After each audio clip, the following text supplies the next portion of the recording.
If you thought last season was deep, You haven't heard anything yet. this is boots to boots. The moments where everything you thought you knew about yourself changes. Because this is the stuff no one wants to talk about. But it's what needs to be talked about. Healing doesn't happen alone. It happens through shared experience. So lace up your boots. Join the conversation. We'll be talking to you. Today's guest has lived two completely different lives and somehow found a way to turn both into service. From growing up in a military family to serving in the Air Force, and now in the voice of Emarosa. His journey is about transition and reinvention. Welcome, Bradley Walden. Thanks so much for joining us. Yeah, it's my pleasure. Thank you for having me. Yeah, well, I feel like Steve is also a veteran, so it's easy to dive right into the military aspect of it.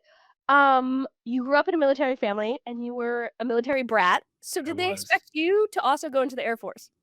I don't. So both my mother and father were both Army, so they actually suggested Air Force because they were like, well, that's the easiest one, so that's the one that you should fear. My father was Yeah. Army and my uncle was Marine. My grandfather was Army. Your grandfather was Army. Yeah. So I went Marines to be better than everybody. Yeah, that's the move. That's the move. I think at the time I could have done it. Now I feel like I'm probably too soft these days.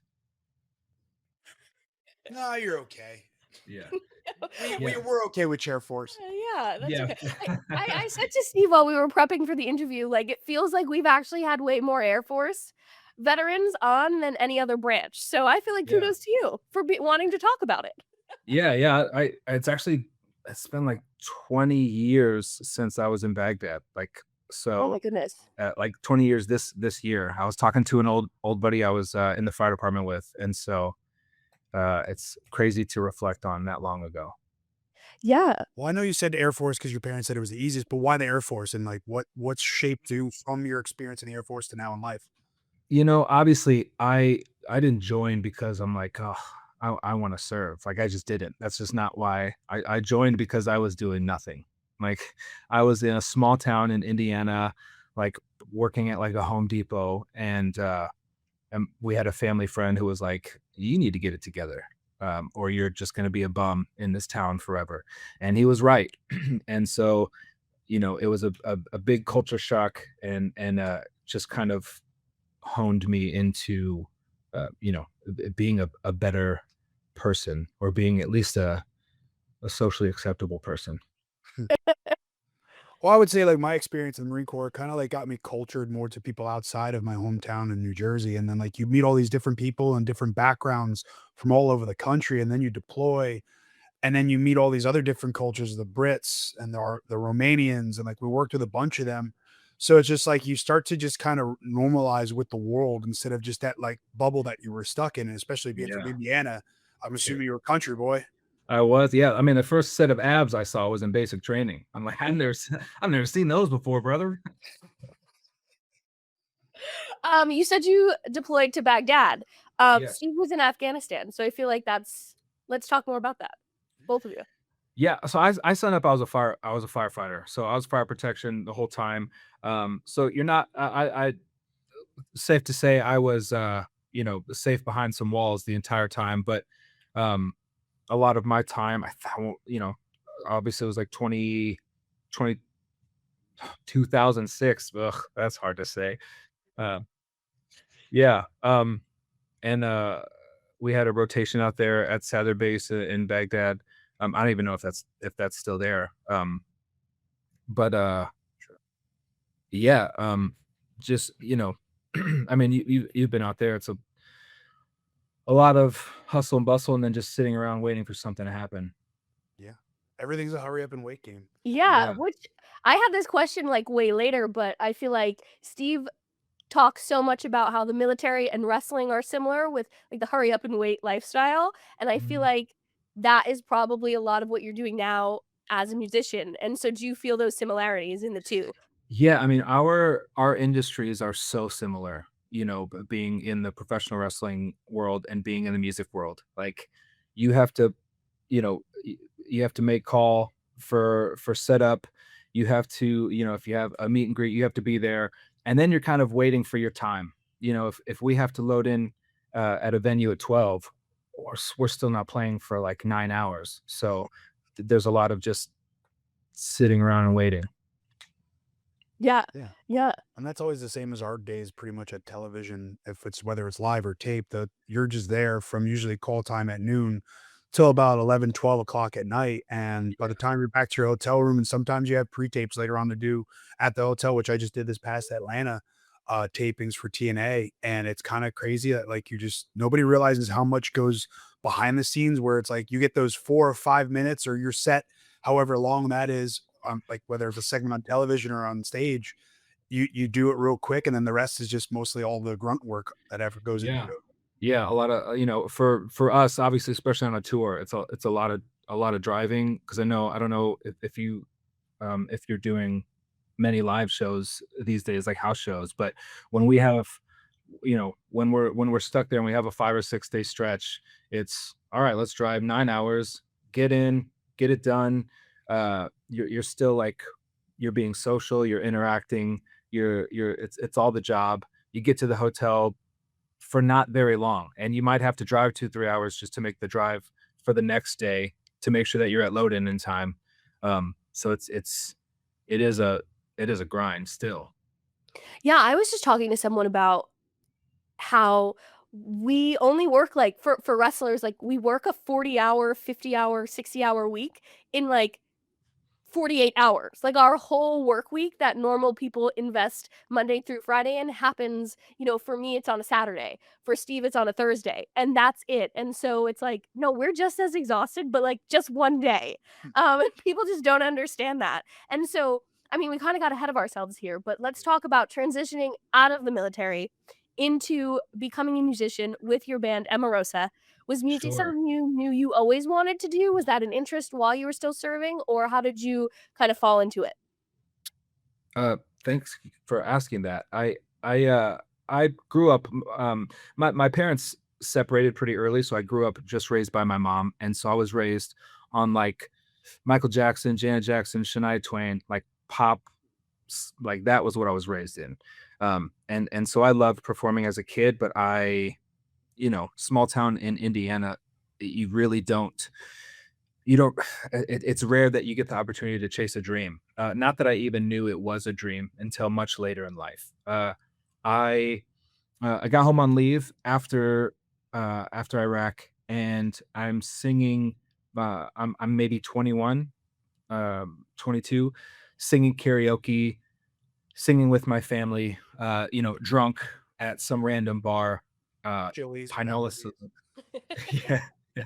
Uh, and I start singing, and my mom's face lights up, just lights up. She had no idea that I could sing. I really didn't either. I had nobody telling me like, "Oh, you're a good singer," because I was always too shy to sing in front of anyone. Um, but then when I saw that, my mentality in life really switched, and I started pursuing music right away. So once I got out, I literally joined a band in Detroit off of MySpace, aging myself. But I joined a band that was looking for a singer off MySpace, no experience, no nothing, and that's just got my foot in the door of playing locally and kind of you know, building my talent, so to speak.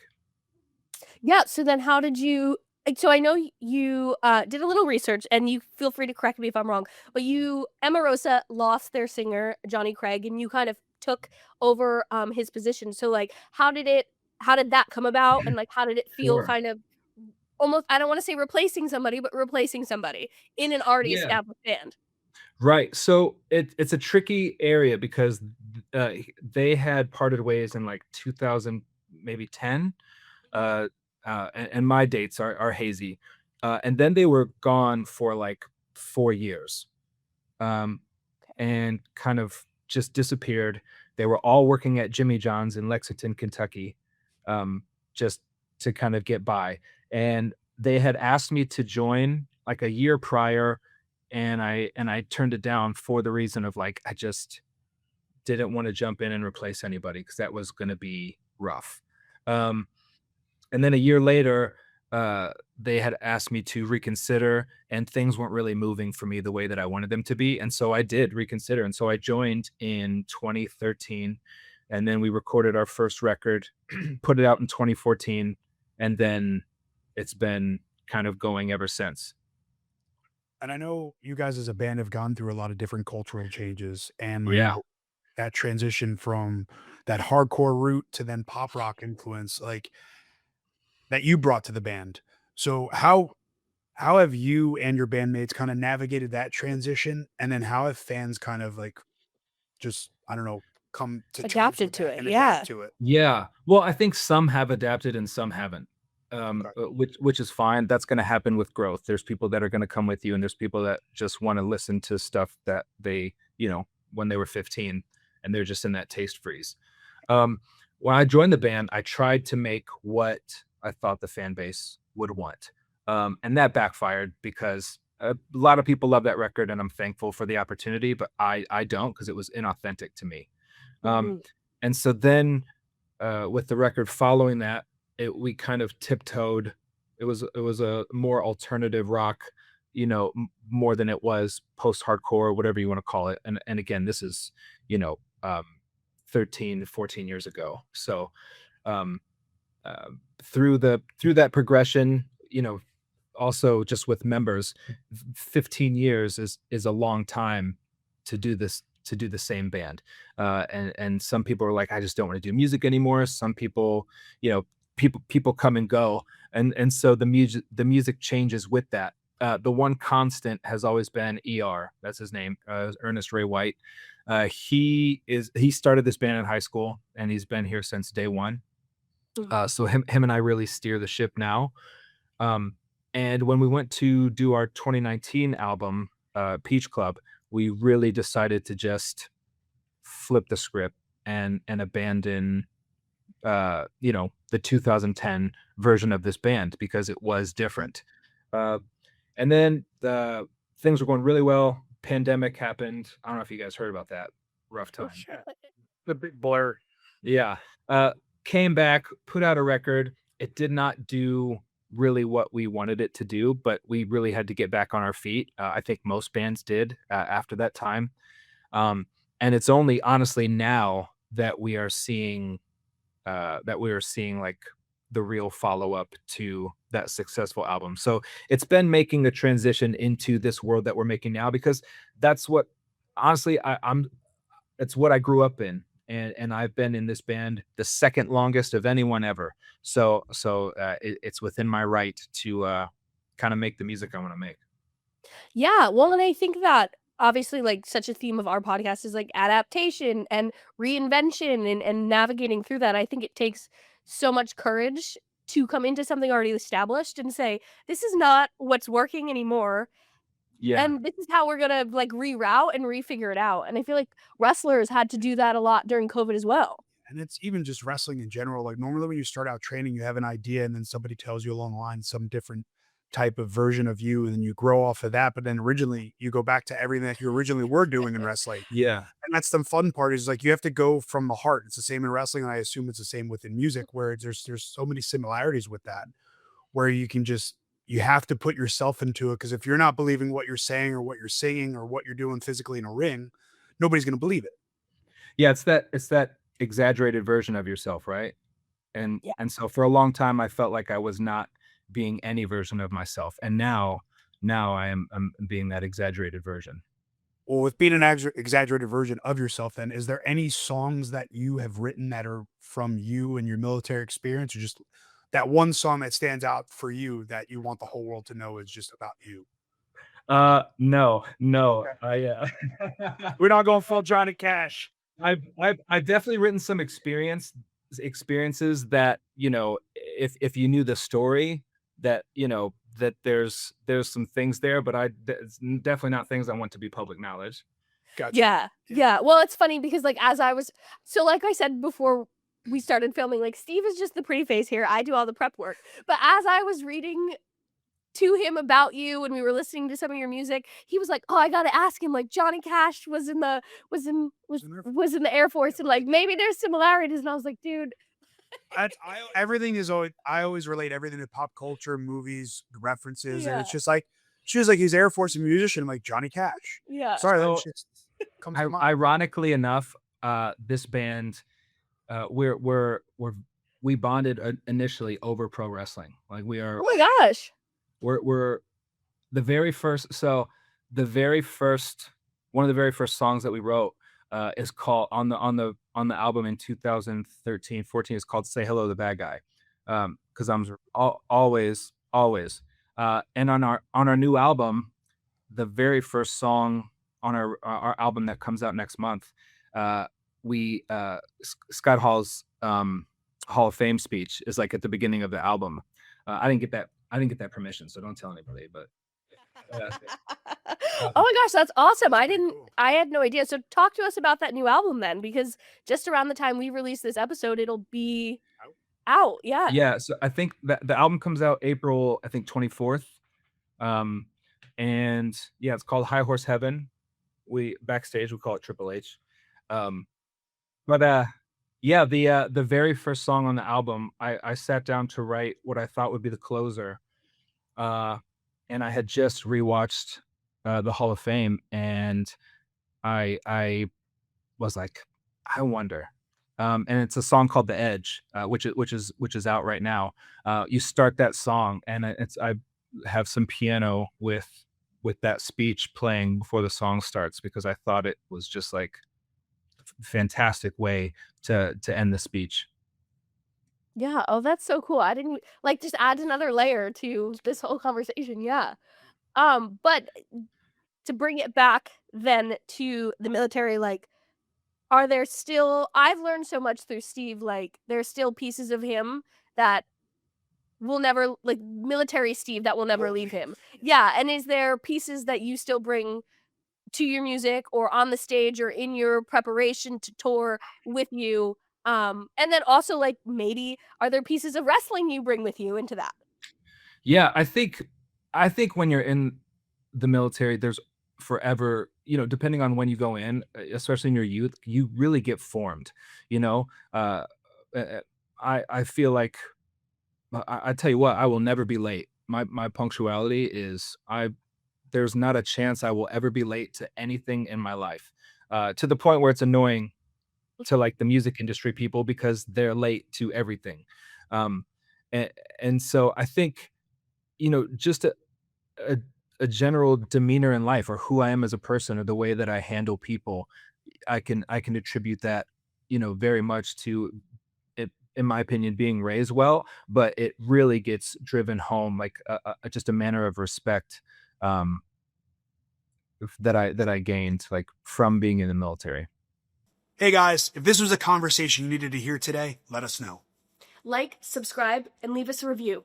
Lace up your boots and join the conversation. And we'll be talking to you. As far as wrestling goes, that's in everything we do. I mean, the last tour we did was the Halloween Havoc tour. Um, Oh, yeah. So Favorite I mean, WCW pay-per-view. yeah, 100%. I'm tied with Bash at the Beach, but yeah, Well, 98 Bash at the Beach, I would say, just because your design. And then you also had DDP and Karl Malone versus Rodman and Hogan, too. So, gosh, man, the youth. I miss. yeah. oh, this is where you guys are gonna lose me. Well, we grew up in the John Cena era. We grew up in Attitude. And Young. the Monday Night That's War. crazy. Yeah, that's crazy. Yeah. But Oh, that's cool that, like, I'll never be late. I try not to be late. And she's 5 minutes perpetually 5 minutes before we late have to to leave the house, everything. just waking up Yeah. out of bed and throwing makeup on quick. Yeah. But like, if somebody's now transitioning out of the military and they're struggling with something, like, what is a piece of advice that you would give them that you wish you would have had given to you at that time? You know, when it's like the same when you start the military, right? It's very jarring. Right? If you can look back to that first night of basic when you did not know, it is extremely jarring, and you're like, "What did I do?"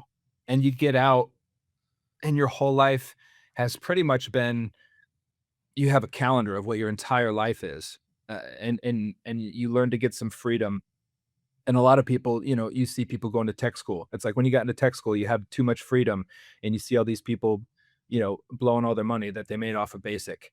Um, the VA has gotten so much better, at least since I was in the VA, has gotten so much better at helping that transition. And there's it's like life is only going to get better. I mean, unless you get out at like 60, then see ya. I can't imagine doing like I have some of my closest friends, they just finished and they're, retiring. And they're jumping in on a lot of them are just going the civilian route, civilian contractor, because the money's there. A lot of them are, you know, depending on what you did while you were in, there's so many opportunities. You're in high demand just because of the career that you've already had. So Yeah, well, and honestly, that's, like, why we started this platform is, like, Steve really never, like, dove into the veteran community when he got out of service, and I always say, like, "Well, that's your superpower." Like, everyone knows someone who served or is connected in some way, so, like, you automatically have this connection that you haven't even had to work for, and I feel like you connect to this as you've been so successful post-service. Steve has been so successful post-service, and so we need to show veterans who are getting out now that, like, yes, that transition is scary, but you don't need to shy away from it because look at all the amazing examples you have, um, and people you can talk to and ask advice for. Mm. yeah, No, and even for me, like, and I'm sure you two getting out of the Air Force, like, you just keep it to yourself and you don't want to be bothered. You're done. Like, even the day I left base at Camp Lejeune and I was driving off, I had a PFC just hand my paperwork. I said, "See you later." And I'm like, wow, that's it. That's 4 years, two tours. That's all like, okay, cool, awesome. And then I'm leaving base. I'm like driving home to New Jersey and it's a 10.5 hour ride. I'm like, I made this decision. I got to stick to it. Is it the right one? And you yeah, crush it the whole time. But then it's just like, then you find something outside that's different in the civilian world and you just dive into it. And luckily I had wrestling and luckily you had music. But most people, a lot of guys that are getting out of the military or either one of the branches, they don't really find that brotherhood again. yeah. It's made very transactional, and and it's hard to keep in contact with all those people who, because everyone's everywhere. But even recently, I was um helping out a nonprofit on all the Warp Tour dates, and because I got to travel, some of the guys from the department that I had worked out are here and there and came out, and reconnecting is like one of the first times I've gotten to do it in like 20 years, and it definitely reflects on the appreciation that we have for that time, and and that and that there's so much more afterwards. Yeah. Oh, I love that. That feels like the perfect way to end this because we don't wanna keep you too long, and we're so Oh, appreciative sure. of your time, but we want you to let everyone know where they can follow you, where they could follow Emarosa, all about the new album, plug everything for us. Yes, please. Well, the band is Emarosa. The new album, High Horse Heaven, comes out April 24th. The cover of the album is my grandfather, who was also a pro wrestler. It's in the Indies. He Bobby Post. He was a when there was still territories. He was a pro wrestler. So What uh, territory? in northern Indiana, like it was yeah, in like the Midwest area. Um, I've got pictures of him just all busted up. I've got pictures of me on the shoulders of LOD, like good stuff when when I was a kid. But as far as the band goes, yeah, new album's coming out. There's like 4 or 5 singles out right now, for that are already on the album. It's a fantastic album, and I'm extremely talented, so you'll love it. I would love to elaborate more on your grandfather. That's friggin' awesome. But I guess we'll do that via email, text, and then We'll have to have you on again after the album drops. No, Yeah, I feel yeah, we like we can. always do this. It's like a Jersey goodbye. We're both from Jersey, and it's like Yeah, you say goodbye, and then you walk to the front door, and then you say goodbye again, and so we won't do that to you tonight. perfect. No worries. Well, yeah, no, thank you, thank you. This is a really cool moment for me as well. So as a fan, it's really awesome to be here. Oh, well, thank you so much. appreciate, Of course, take care.